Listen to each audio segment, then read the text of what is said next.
Welcome to Sethu Chitra kitchen.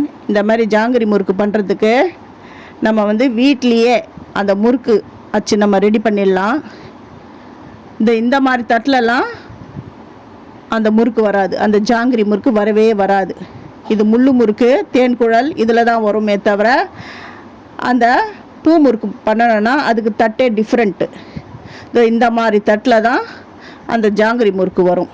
நீங்கள் வந்து இந்த யூடியூப்பில் நிறையா நீங்கள் பார்த்துருப்பீங்க.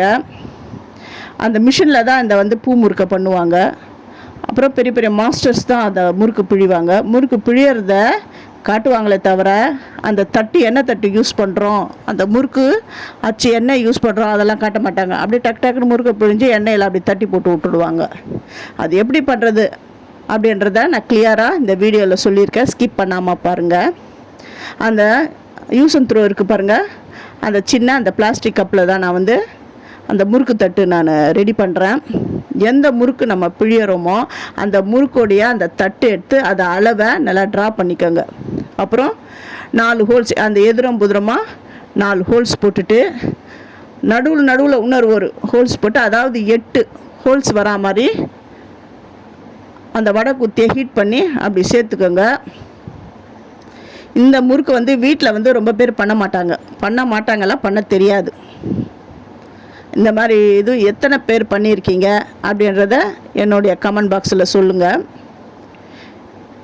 இப்போ 4 பக்கம் நான் ஹோல்ஸ் போட்டேன். இப்போ நடுவில் ஒரு ஹோல்ஸ் நான் போட்டு நான் உங்களுக்கு காட்டுறேன் பாருங்கள். பாருங்க, இந்த ஹோல்ஸில் நல்லா போட்டேன். இப்போ அந்த முறுக்கு குழலை நான் சேர்த்துடுறேன்.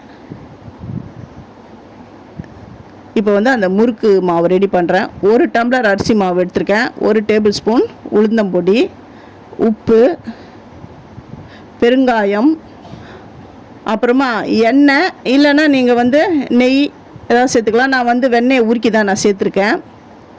தனி மிளகாய் தூள் காரத்துக்கு ஏற்ப சேர்க்கணும். நான் 1 ஸ்பூன் தான் சேர்த்துருக்குறேன். உங்களுக்கு என்ன அளவு வேணுமோ அதுக்கேற்ற மாதிரி நீங்கள் வந்து மாவுகளை சேர்த்துக்கோங்க. இப்போ தண்ணி விட்டு நல்லா தளர்த்தியாக பிசைஞ்சிக்கணும். அதாவது கூழ் மாதிரி ரொம்ப தலைன்னு பிசையக்கூடாது. அது எப்படின்னா நான் நல்லா பிசைஞ்சு காட்டுறேன் பாருங்கள். அது தொடும்போது அவ்வளோ சாஃப்டாக இருக்கணும். அது இந்த கை முறுக்கு பிசைவோம் இல்லையா, அந்த பதத்துக்கு பிசைஞ்சிக்கணும். கொஞ்சம் தளர்த்தியாக பிசைஞ்சிக்கணும். இப்போ கொஞ்சம் எடுத்து அந்த குழலில் சேர்த்துட்டு நான் பிழிஞ்சு காட்டுறேன் பாருங்கள். ஃபஸ்ட்டு என்னுடைய வீடியோவை பார்க்குறவங்க சப்ஸ்கிரைப் பண்ணலைன்னா சப்ஸ்கிரைப் பண்ணிவிட்டு பாருங்கள். ஆல் என்ற ஆப்ஷனை தொடுங்க. அப்போ தான் நான் போகிற ஒரு வீடியோவுடைய நோட்டிஃபிகேஷனும் உங்களுக்கு காட்டும். உங்களுக்கும் ஹெல்ப்ஃபுல்லாக இருக்கும்.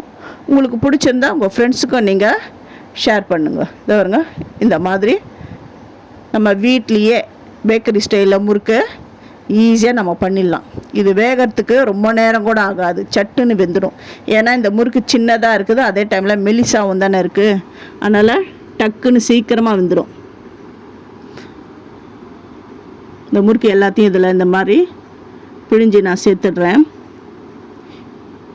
எத்தனை பேர் இந்த மாதிரி முறுக்கு பண்ணுவீங்க, இந்த வீடியோவை பார்த்து பண்ணிங்க அப்படின்றத என் கமெண்ட் பாக்ஸில் சொல்லுங்கள். தேங்க்யூ.